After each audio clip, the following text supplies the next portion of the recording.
Look outside your window in any big Indian city. The sights and sounds are familiar. Honking horns, bustling crowds, and endless streams of vehicles. But there's something else lingering in the air, something we can't ignore. That thick gray haze isn't fog, it's pollution. It hangs heavy, blurring the skyline and seeping into every breath we take. Our cities, once known for blue skies and vibrant sunsets, are now choking on dirty air. The transformation has been rapid and relentless. Breathing has become a hazard, affecting everyone from children to the elderly. Even a simple walk outside can feel risky. Every car, bike, and auto adds to this growing cloud. The daily commute, once routine, now fuels a crisis. Imagine a room where thousands light matches at once. The air quickly becomes unbreathable. That's our cities today, suffocating under the weight of our own progress. The progress we celebrate, more roads, more vehicles, has come at a heavy price. Convenience has overshadowed our need for clean air. Even smaller towns now face this crisis. Pollution is no longer just a big city problem. It's spreading everywhere. We've built cities for cars, not people. And now we're paying the price. Our streets are designed for traffic, not for healthy living. The dirty air is a warning sign we can't ignore. It's a daily reminder that urgent change is needed. Our health, environment, and future are at stake. The consequences are visible in our hospitals, our parks, and even in the water we drink. We must understand how our love for private vehicles led us here. Our choices have shaped the air we breathe. The first step, rethinking our dependence on cars. Only then can we hope to reclaim our skies and breathe freely again. Private vehicle dependence is simple. We rely too much on our own cars and bikes. For most city trips, our first instinct is to drive, even for short distances. Cars symbolize success and freedom, offering comfort and convenience. Public transport often feels unreliable, crowded, or inaccessible. Our cities grew faster than buses and trains could keep up. The result? More cars, more traffic, slower buses, a vicious cycle. Building more roads only encourages more driving. We've designed cities to make driving easy and everything else hard.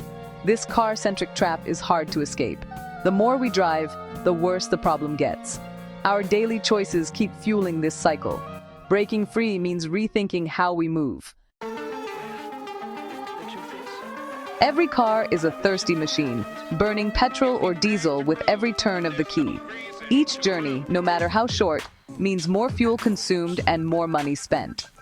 This constant need for fuel drains our economy and family budgets. Money that could go to better uses, like education, healthcare, or simply saving for the future. The cost of keeping our cars running adds up quickly, often more than we realize. But the real cost is the smoke. Millions of cars release toxic gases and particles into the air every single day, making the air we breathe less safe. It's like the whole city is forced to smoke, whether we want to or not. The haze settles over our neighborhoods, affecting everyone, especially children and the elderly. Air pollution from vehicles makes our cities hazy and unhealthy, turning blue skies gray and making it harder to enjoy the outdoors. Noise from traffic adds to the stress, disturbing sleep, raising anxiety, and making city life more exhausting than it should be. Cities never get quiet. The constant roar steals our peace, making it hard to find a moment of calm even late at night. Traffic jams waste hours, fuel, and patience. We sit, inching forward as precious time slips away. The promise of a quick drive turns into a slow, frustrating crawl, leaving us stressed and late for what matters most. Engines idle, burning more fuel and polluting even more, compounding the problem with every passing minute. The cycle of fuel, fumes, and frustration keeps spinning, trapping us in a loop that feels impossible to escape. Our dependence on cars is costing us dearly, not just in money, but in health, time, and quality of life. It's time to question if this is the future we want, or if we can imagine something better for ourselves and our cities. Pollution from cars isn't just bad for the planet, it's harming our bodies. Tiny particles from exhaust go deep into our lungs and bloodstream. This leads to coughing, asthma attacks, heart disease, and even cancer. Children and the elderly are especially at risk. Air pollution can also harm our brains, affecting memory and mental health. The effects are often silent, building up over years. Our hospitals are filling with patients suffering from pollution-related illnesses. The air meant to give us life is now a threat. Every morning and evening, our cities are trapped in relentless traffic jams. Roads transform into endless parking lots, filled with honking horns and frustrated drivers. For decades, building more roads and flyovers was seen as the solution to congestion. But instead of easing the problem, it's only made things worse, encouraging even more cars onto the streets. The more roads we build, the more cars show up to fill them. It's a never-ending cycle that repeats itself, trapping us in gridlock.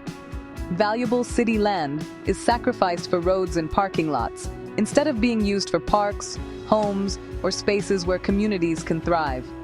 Streets become dangerous and unpleasant for walking or cycling, discouraging people from choosing healthier, more sustainable ways to get around. The city loses its soul, turning into a machine designed only for moving vehicles, not for people to live, connect, and enjoy.